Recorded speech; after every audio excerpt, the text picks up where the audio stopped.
ભવાડી ગામના ઉપલા ફળિયામાં ગઈ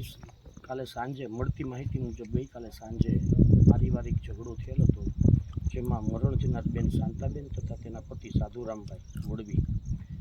જે બંને વચ્ચે લાંબા સમયથી પારિવારિક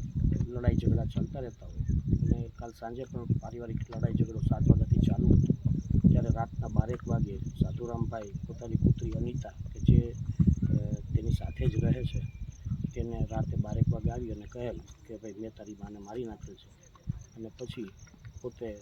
થોડા અસ્વસ્થ થઈ ગયેલા અને રાત્રિના સમયે તેઓ ક્યાંક ચાલ્યા ગયેલા અને સવારે જોયું તો તેઓએ પોતાની મેળે ગળા ફાંસો ખાતેલી હાલતમાં તેના ઘરથી આશરે 501 મીટર દૂર એક ઝાડ ઉપર લટકેલી હાલતમાં મળી આવેલ છે। હું સંકેત કુમાર બગાડ,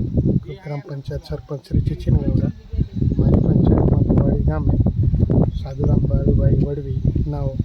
જેઓ ગળે ફાંસો ખાઈ અને મૃત્યુ પામેલ છે, જે હકીકતની જાણ મને ગામ લોકોએ કરતા સ્થળ પર જઈ અને જોયું તો તેમણે સાધુરામભાઈ બાળુભાઈ વડવી પ્રથમ તેમના પત્ની શાંતાબેનને મારી અને એમનું મૃત્યુ નિપજાવેલ હતું, જે આધારે અમે વઘઈ પોસ્ટે જાણ કરી ગુનાહિત ગ્રામ પંચોએ જે ફરિયાદ આપી અનુસંધાનમાં સાધુરામ બાળુભાઈ વડવીએ એમની પત્નીનું મર્ડર કરેલ છે અને એક સુરેશભાઈ પોણુજિયાનાઓ જેઓ આકસ્મિક મૃત્યુ ભવાડી ગામમાં જ તેમની નજીકના ઘરે થયેલ છે, જે બાબતે મને સરપંચશ્રીને જાણ કરવામાં આવી અને સ્થળ પર જઈ તપાસ કરી અને આપણે આગળની કાર્યવાહી માટે વઘઈ પોસ્ટે જાણ કરી અને